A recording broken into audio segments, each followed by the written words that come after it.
বিচারের শুদ্ধতার জন্য কোনো রাজনৈতিক দল নিষিদ্ধের বিধান আন্তর্জাতিক অপরাধ ট্রাইব্যুনালের অধ্যাদেশে রাখা হয়নি বলে জানিয়েছেন আইন উপদেষ্টা ডক্টর আসিফ নজরুল ইসলাম।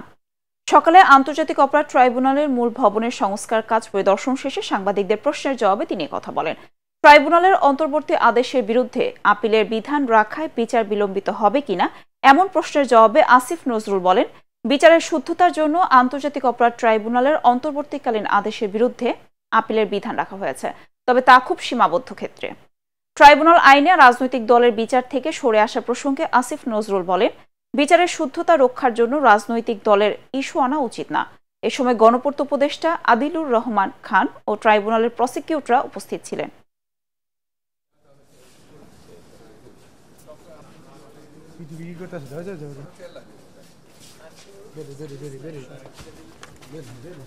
শুদ্ধতা রক্ষার জন্য রাজনৈতিক দলের ইস্যু আনা উচিত না।